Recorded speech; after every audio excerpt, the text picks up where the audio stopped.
Labas, Žilinė. Sveikas, Sauliau. Iš kur tiek energijos? Valgiau ką tik. Valgiai ką tik. Nu, sportavau dar. Įdomus dalykas, kaip šiandien galima tave pavadinti, vis tiek mes esam pripratę turėti kažkokias pareigas, atsakomybės, tai kas dabar tu esi? Tėvas, verslininkas, vyras, investuotojas, nežinau, konsultantas, treneris, mokytojas kažkam. Labai skirtingai. Nu, bet iš esmės tai būtų gal labiausiai tėvas, verslininkas, investuotojas. O taip. Pačios pagrindinės tavo trys. Nu ir paskui motociklininkas, snowboardininkas, ten taip toliau panašiai. Supratau. Vienas svarbiausių turbūt klausimų šiandien dieną, tai kiek turi vis dėlto Facebook'e draugų, nes kiekvieną dieną pamatau, kad vis su kažkuo tapai draugas. Tai kiek turi Facebook'e draugų? Galiu pažiūrėti? Gali pažiūrėti. Gal spėsiu, 1500. 1500. Bet pasigalės nepatikrinti, kiek realiai yra, bet aš taip spėju. 1500. Neskaičiuojant ten tų, kas follow, bet... Supratau. Ar esi sėkmingas žmogus? Taip, aišku. Kodėl tai manai, kad esi sėkmingas žmogus ir čia gal perėsim prie to, vis dėlto kas yra tas sėkmingas žmogus, nes aš manau, kad dėl ko ir verta žmonėms dabar pažiūrėti šitą mūsų video, kad sužinoti, kas yra sėkmė ir kaip jas pasiekti.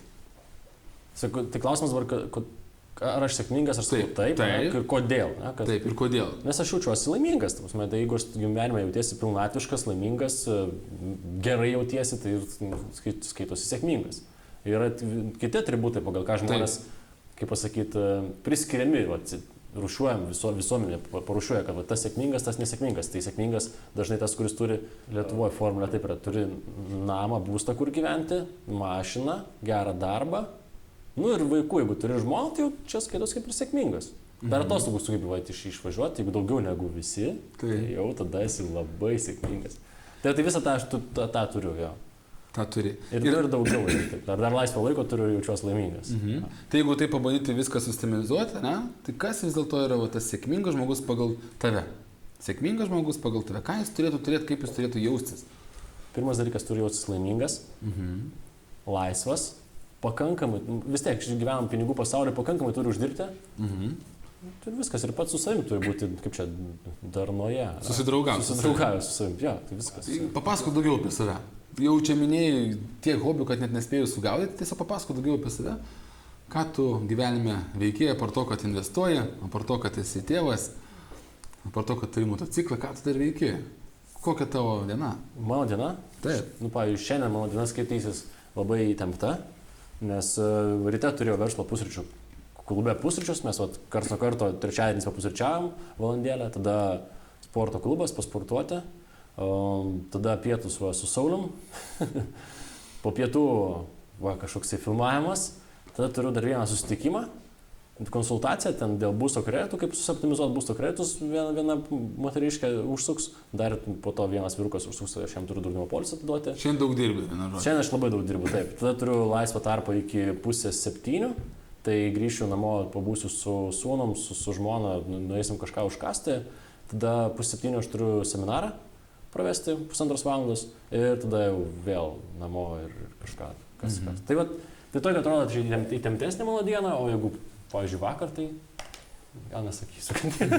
Tai kodėl vieni pasiekia sėkmę, kiti ne? Kame čia paslaptis yra? Ir jeigu tai paieškotos formulės... Vieni siekia, kiti ne. Siekia, kiti ne.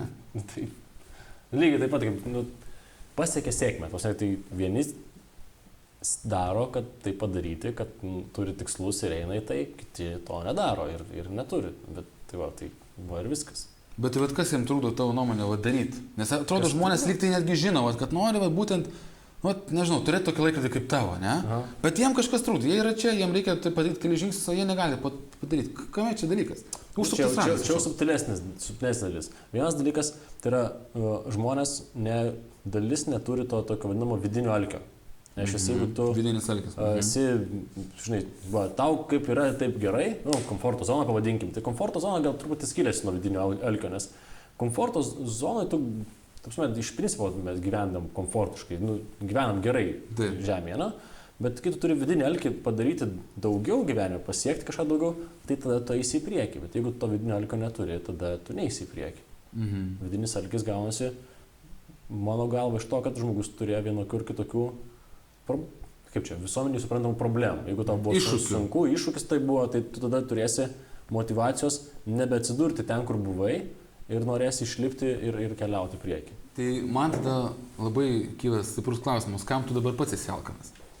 Sakai, taip, žmonės, sakai, jausdami alkį, jie siekia kažko, tai kam tu alkanas, ko tu sieki? Konkrečių tikslų aš turiu, bet jeigu pasižiūrėsit į tą prasmę, kaip misija, prasmės tą gyvenimą, tai keletas prasmių yra. Viena prasmė yra kaip tėvo, kaip šeimos žmogaus, kaip vyro, tai yra sukurti saugią, gerą aplinką šeimai.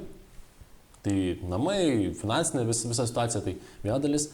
Jeigu žiūrėti mane kaip iš verslo pusės, tai yra padaryti taip, kad žmonėms duoti sistemą, įrankius ten, kur jie galėtų užsidirbti pajamų, ne tai, kad pakankamai išgyvenimui, bet uždirbti tiek, kad galėtų džiaugtis to gyvenimu. Čia mano darbinė sritis, kad turėtų tiek žmonės pinigų, kad galėtų džiaugtis gyvenimu. O kaip investuotojas, tai išvėlgi čia daugiau būtų papildymas to šeimos galbūt gyvenimu. Bet tai prasmė tokia, viena dalis iš visuomenė, kita dalis šeima. Tai kiek jau padarai žmonių, tokių, kurie tapo finansiškai nepriklausomi, arba taip vadinami laisvi, sėkmingi? Ar gali suskaičiuoti savo? Tavo nuomonė? Mano nuomonė, tapsme, vienas asmo, kur džiaugiuosi labai finansinė nepriklausomybė, tai yra mano mama, kuri prisijungus prie šito verslo tikrai gyvena. Tikrai paplot? Jo, tikrai gyvena gyvenimą tokio, kokio jinai tikrai nori. Kiti žmonės, kas Benediktą tu pažįsti, tai irgi negaliu sakyti, tai vien tik mano indėlis, bet tai yra mūsų organizacijos indėlis. Vienas iš jaunų vyrukų, kuris labai stipriai padirbėjo ir tai susikūrė, tai yra Gintaras Pociūnas. Matau, aš jį dabar jau žvaigždė. Tai Paulių irgi pažįsti. Man džiaugu, kad kartu dirbant ir tas pats Arnas, kurį irgi pažįsti, irgi gyvena tą gyvenimą kokio... Laisvą. Tapsme, ko norėjai. Ar esi stiprus žmogus? Ne taip, fiziškai, bet tiesiog taip. Tai ir fiziškai visai stiprus. Ja. Aš, kai reikia, aš galiu pastovėti stipriau, negu kiti pastovės už savo poziciją ir už kitus pakovoti. Ir galiu stipriau. Ką manai apie žodį ne? Kai ypač pastebėjau, kad sėkmingi žmonės dažnai išmoksta pasakyti ne. Kaip tau su šituo dalyku? Čia surezonavo, šiandien kaip tik norėjau video padaryti apie tai, kad ne. Kad sėkmingi žmonės sako dažniau ne negu taip. Kodėl? Kad tu gauni daugybę pasiūlymų ir tu jeigu pradėsi sakyti visiems pasiūlymam taip ir taip, tai tu išsitaškysi į visas gyvenimo sritis ir nenueisi ten, kur tau reikia. Visgi sėkmingi žmonės dažniau pasako, tikriausiai 80% būna ne ir tai 20% taip. Todėl, kad, kaip ir sakau, dėl to, kad tu nusimušina savo. Kai tu žinai, ko nori, tai aš gali pasakyti taip, kam reikia ir ne, kam nereikia. Įsivaizduok, dabar aš, pavyzdžiui, imkim, verslą, kuriu, tos rytį, kurioje turiu, ir čia prieš keletą dienų atbėga vyrukas, sako, mes čia turim, žinai, pasiūlymą, finansinę piramidę darom, nes tu turi daug pažįstamų, visiems parduodam ten kažkokią nesąmonę. Aš sakysiu, ne, nes tai yra visiškai nei pagal mano vertybės, nei pagal mano kryptį. Jis sako, eik tu kitų mulkių ieškoti. Tai lygiai taip pat, žinai, daugybė gali būti pasiūlymų, ten kažkokius tai mokymus pravesti, kur ne man atrodo, kad tinkama kompanija, netinkama tema, tai aš sakysiu vėlgi ne, nes man tik tai kas to. Ir lygiai taip pat nusulų, man atrodo, darai, kad visiems tik nepuolė daryti visko. Taip, ne. Tai va. Sėkmingas žmogus ir lyderis, ar tai yra panašu? Sėkmingas žmogus ir lyderis, ar būtinai lyderis yra sėkmingas žmogus ir kaip tu apsitai, ką manai apie tai? Tas sėkmingas žmogus, pagal dabartinį mano suvokimą, tai yra tiesiog visuomenės primestas sąlygus, kurios tu gyveni ir tave užklipa etiketę. Taip, bet mes jau nusprendėm, kad tai nėra tai, tu jau pasakykit tai. Ar laimingas, ar lyderis yra sėkmingas? Visuomenės suras, kad taip, jeigu tu lyderis, tai tu esi sėkmingas, tai bus priimta. Taip. Gerai. O tavo nuomonė, kas yra tikras lyderis? Lyderis? Taip. Tas, kuris vadovauja pavyzdžiu. Vadovauja pavyzdžiu. Tai yra tas, kuris eina ir padaro, tai paskui sako, kad hebra, ne pirma, jūs eikit, aš pažiūrėsiu, kaip gaunasi. Lyderis tas, kuris prisima atsakomybę. Tai neša vėliavą, mes ten mato viziją, mato kryptį. Tau dar pasisekė, nes dar neteko ne vienos akimirkos pagauti, kad tu apgautum. Visą laiką, kiek pasakėjai žodžių, tiek įgyvendinai. Pažadėjai, padarai. Tai ta, kaip sakoma, reiškia, čia viena iš lyderių turbūt savybė, ne? Kad, ką pasakėjai, tai ir padarai. Aš labai daug esu priešnekėjęs ir nepadaręs. Bet aš dar nepagavau. Matai, turi lyderiai ir kitą, kaip čia pasakyti, dalį karčiąją. Tai reiškia, jeigu tu nėra taip gyvenime, viskas paprasta, ypač optimistai žmonės, kurie labai turi didelės misijas ir nori daug padaryti, tai didžiąją dalim mes nepadarom to, ką pasakom. Daug kalba.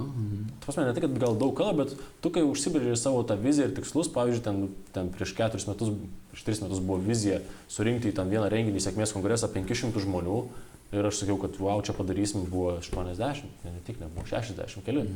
Tai va. Biški mažiau. Mažiau. Aišku, jeigu nebūtų tos idėjos, nebūtų buvę. Iš viso, tai šiemet mes tikėtina surinksim 250 žmonių ir galbūt kitais metais tos 500. Tai kažkada tai mes nueisim. Bet ne taip viskas. Nepasiduodi šiuo atveju. Tai vis tiek tikslas yra padaryti. Tai, ar teko kada nuleisti rankas? Nu taip, žinai, sakai tikslą ir taip, viskas, nebedarau, nebedarysiu, nebegaliu. Ar teko tai pasiduoti, tiesiog pasiekinti savo tikslą? Kažkur teko, aš žmogus. Tai neprisiminsiu, kada, kokio, bet akivaizdu, kad yra tekiantis. Tekia, supratau. Nemanau, kad čia reikėtų per to prisirišti, kad jeigu kažkada nepasiekiai, tai jau čia blogai ir nebus lyderis. Ką pats manai apie žmogaus potencialą? Tiesiog kiek žmogus gali padaryti? Bet koks. Imkim mūsų 3 milijonų žmonių, kurie yra, taip. Tai ką šitie žmonės gali? Ta, ką sugalvos. Tiek, kiek gali sugalvoti. Tiek gali padaryti. Tai va tie žmonės, kurie dabar šiandien žiūri į šitą video ir galvoja, kad vis dėlto aš norėčiau tikrai būti sėkmingesnis žmogus, laimingesnis žmogus, savo gyvenimo lyderis. Tai ką jam pradėti galvoti, kaip sakei, nuo sugalvojimo, taip, jeigu kiek jie gali pagalvoti, kiek gali pasiekti, tai ką jam reikėtų pradėti daryti, kokius tos veiksmus jam pasiūlytum, kad pagaliau pradėtų eiti link savo tikslų. Tai apie aplinką kalbėjom, tai pirma keisti aplinką, nes, kaip pasakyti, vidų keičiant, aišku, keisis aplinka, atitinkamai aplinką keičiant keisis vidus, bet galbūt paprasčiausia būtų tiesiog bendrauti su kokybiškesniais žmonėm, praleisti kokybiškesnėse vietose savo laiką. Kur nesmūgdo tavęs žemyn. O kelia viršų. Tai čia būtų pirmas dalykas, nes kaip pats puikiai žinai, kad jeigu tu nueisi, tai bus tokie žmonėm, kurie išsrebia energiją, energetiniai vampyrai, tikslų vampyrai dar yra, kurie tavo visas... Tikslų vampyrai dar? Svajonės, svajonių vampyrai, kaip ten vadinasi, svajonių vagys, kurie... Čia geras. Ta, kad tu sugalvoji, tau sako, čia yra blogai, čia yra šlamštas, tu nepasieksi, tu negali, tu pažiūrėk, kaip tu gyveni, tu nori būti turtingas, sėkmingas milijonierius ar ten dar kažkoks... Tai čia ne tau. Čia ne tau, viskas. Ir kai tu būni tokiam rate žmonių, tai automatiškai tu jais patiki, nes tau 10 žmonių tą patį pasakė, 100 žmonių tą patį pasakė, dar nedaug dėję mokyklą, tai irgi ten visi tą patį sakė. Prašom. Tai aš tai galim bus iškirti apie mokyklą. Universitetą, pavyzdžiui, tą patį pasakė. Tai keisdamas aplinką, įsivaizduok dabar situaciją, praleistum mėnesį laiko su kokiu nors su Bransonu. Tony Robbinsu, ar ten... Harvey Ekeriu. Tebūnie. Ir įsivaizduok, kuo tu taptum tada, kaip tu mąstytum, kokios tavo mintis būtų ir kokie tavo rezultatai. Bodo Šeferi, net, ne? Gerai, tai tą galim padaryti nebūtinai, tai reikia fiziškai dabar eiti pas Anthony Robbinsą, Bodo Šeferį ir taip toliau. Pradėti bent jau audio knygas, klausyti tų autorių ir instaliuoti tą programinę įrangą. Ir po to rezultatą jau visi prasiplės. Pradžiai požiūrio ir suvokimo praplėtimą reikia padaryti, nes kol matai tiek gyvenimo, tai labai labai sunku kažkur nueiti. Kai tu matai plačiau, kad yra daugiau galimybių, daug ką padaryti, tai tu gali rinktis. Ten, dabar taip, tu gali kurti savo visą realybę, kurti visą savo gyvenimą. Ir papasakok truputį daugiau apie pinigus. Žilvinas ir pinigai. Kiek tai yra susiję materialus pasaulis ir Žilvinas? Ką tu apie tai gali papasakoti? Mes labai puikiai sutarėm. Man visą laiką patiko pinigai. Aš jiems tikriausiai gal ne visą laiką patiko, dabar jau labai. Tai ką apie pinigus papasakot? Taip. Papasakot, yra esminė problema, aš ką pastebėjau ir ką kalba ir žiniasklaida visur, aš tiesą atsiliboju, bet vis tiek ateina ta informacija, kad Lietuvoje labai žmonės prastai išprusė apskritai ir apie finansus, apie savo finansų valdymą, mokykla nėra tų žinių dėgiama, universitete netgi ir tai yra labai mažai tos informacijos. Tai ką vis dėlto reikia suvokti, kad nebūtum tu tas toksai skurdžius pinigų, tą pasamastymę, kad tu sugebėtum tą finansinį savo, kaip termometrą, kaip sakė, kelti. Kaip tu jį keli, čia labai svarbu.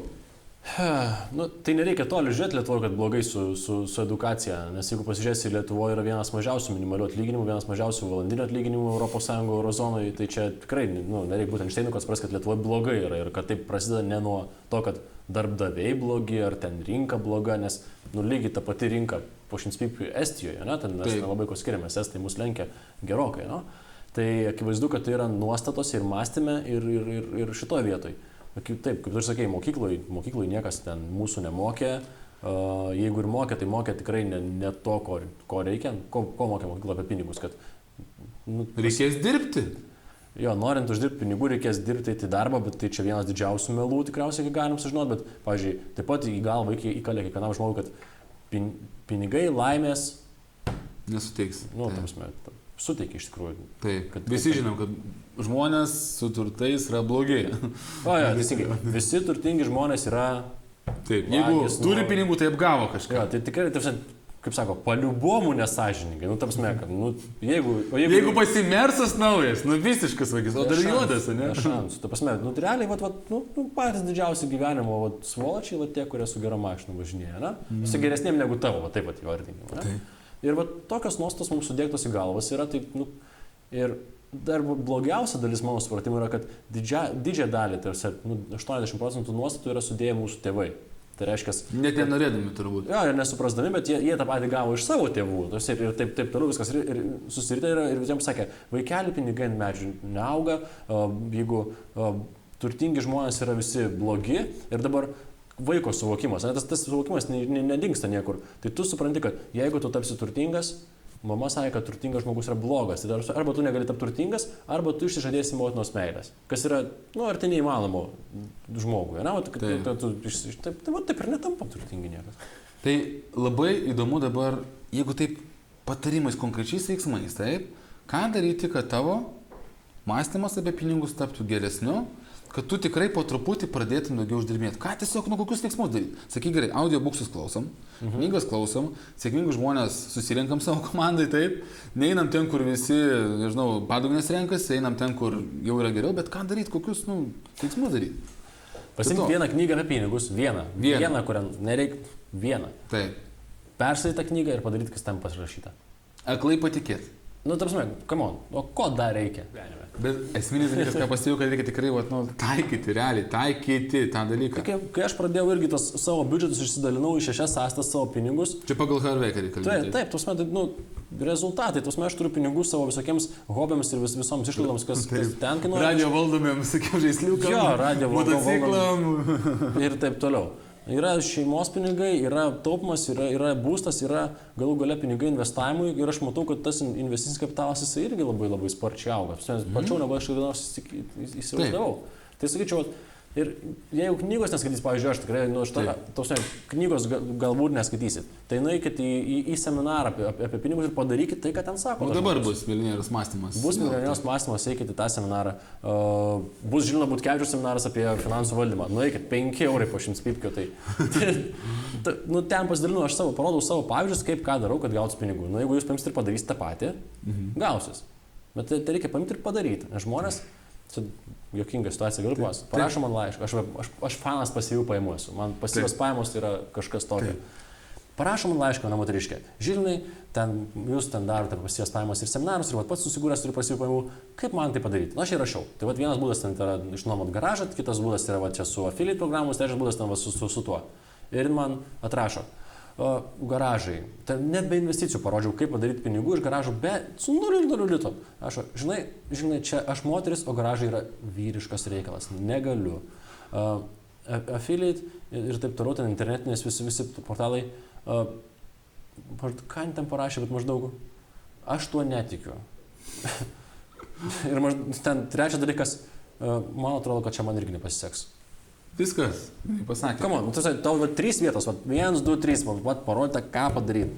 Ne, man čia ne vyriška, čia aš netikiu, čia man tai irgi nepasiseks. Tai reiškia, turi padirbėti dar su savo įsitikinimais smarkiai. Tai? Gerai. Kur investuoti pinigus?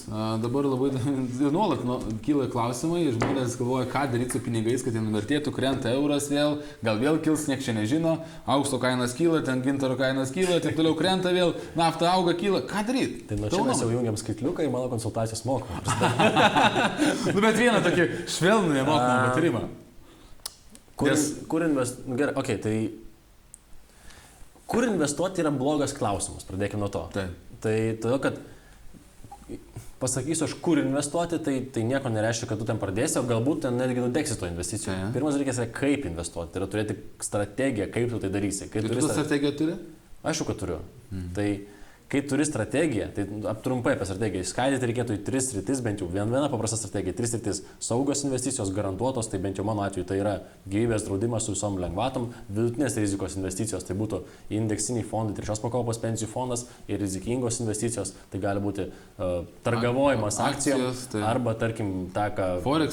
Forexai. Čia būtų aktyvus darbas, prekyba, ar dar vienas, kuris man visai patinka, tai yra skolinimas pinigų per peer-to-peer platformas. Sakykim, ten pajamingumas geras. Bet negali imti tik skolinimo pinigų, arba ten tik prekybos, nes tai yra rizikinga. Tu turi turėti rizikingą, vidutinę riziką. Bent jau 3. Bent jau 3. Tai taip profesionalai daro. Super, nuostabu.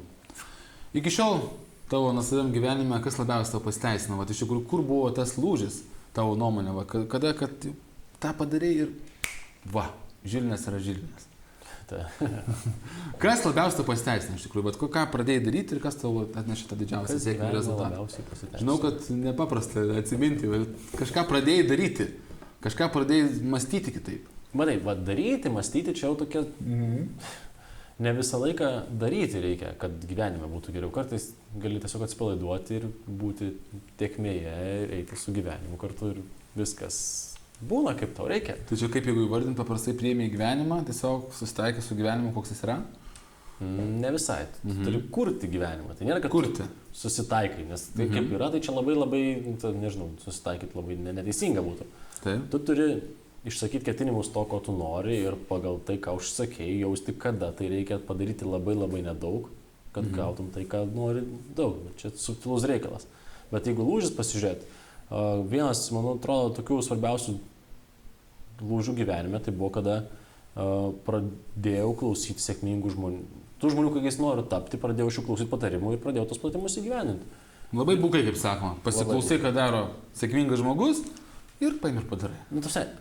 Jie ne veltui dalinasi tą informaciją, jie nori kažką gero padaryti visuomenį ir jie jau atsirinkę turi, kas veikia, kas neveikia, tai kam, čia tas pats, kas sporte, tu galėjai pats išradinėti, kaip sportuoti, arba tu gali pasimsamdyti trenerį ir tau pats sakys, čia taip reikia daryti, čia taip. Aišku, tu gali per 20 metų ir pats suprasti. Savo sistemą atrasti. Jo, kažką tai ir gal tikėtina, kad susižalosi daug kartų ir patyrisi daug traumų, arba tu gali imti profesionalą, kuris tau padės nukeliauti. Tai pradėsi klausyti tų, kuris nori tapti. Volia. Super. Kaip dorojasi su baimėmis? Kaip tu sudoroji baimės? Ką? Kaip sudoroji baimės? Baimė? Taip. Kur? Gerai, ačiū labai. Kokia baimė? Kuo labiausiai didžiuojasi gyvenime? Kuo labiausiai? Sūnum. Žinojau aš tą atsakymą. O dėl ko labiausiai gailiesi, ką esi padaręs? Nieko nesigailiu. Nors yra keletas dalykų, kuriuos gailiuosi. Nebūtina garsiai įvardinti gal? Esu aš buvęs prisidirbęs tikrai nemažai vaikystėje ir to gailiesi. Tai vėlgi. Bet aišku, iš tikrųjų, žinai, labai klausimas didelis. Ar iš tikrųjų kažko reikėtų gailėtis gyvenime? Geriau, kaip sakoma, tai palikti, neužmaršti. Matai, tam momente elgeisi tikėtina taip, kaip tada buvo... Kaip reikėjo. Reikėjo. Dabar galbūt pasižiūrėjęs ją į praeitį, ten kažkas atrodo kvailai. Bet klausimas dabar, kas būtų, jeigu nebūčiau taip pasielgęs. Tai tikėtina, kad čia nesėdėčiau. Keli dalykai, kurie padidins pasitikėjimą savimi, tavo patarimai. Tiesiog 1-2 dalykai, kurie padeda didinti pasitikėjimą savimi. Tai reikia pradėti pasitikėti savimi. Lengvai, žmonės netikėtų, čia tas pats kaip tą garažą moterį išsipirkti. Reikia tiesiog imti ir pasitikėti. O kaip padidinti pasitikėjimą? Žinai, kaip yra, daryti daugiau klaidų. Statistika yra ten, jeigu tau 50 kartų pavyksta, 50 nepavyksta, tai tu padidinęs klaidų kiekį padidinsi ir sėkmingai. Ir kitas dalykas, fokusą, kur tu kreipsi. Jeigu tu fokusuosies nepasisekimų kiekį, kad dievaži man 50 ar 80% man nepasisekė, bet 20% pasisekė, jeigu tu fokusuosi tą masę. Aišku, daugiau tikėtina gyvenime, kad nesiseks, pagal tą suvokimą, kad daugiau bus procentų, kad nepasisekė. Taip. Bet jeigu tu į tai fokusuosies, tai tu galvosi, aš nesėkmingas. Jeigu tu fokusuosi į tai, kas pasisekė, tu sakysi, kad aš sėkmingas. Taip, supratau. Tai lygiai taip pat, pavyzdžiui, nežinau, sportą paimkim. Kiek kartų, nežinau, komanda kažkokia turi, didžiąją dalim komandos tiek, kad pralaimi, ne? Bet vis tiek, arba ten, imkim, kiek kartų prameta į kažį krepšininkai, ne? Ir kiek kartų įmeta, tai mažiau kartų įmeta tikriausiai. Bet vis tiek labai gerai žiūri tai, ką įmeta, o ne tai, ką prameta. Patarimas tavo žiūrėtojui, klausytojui, vienas, kuris tiesiog tau šią akimirką atrodo labai svarbus.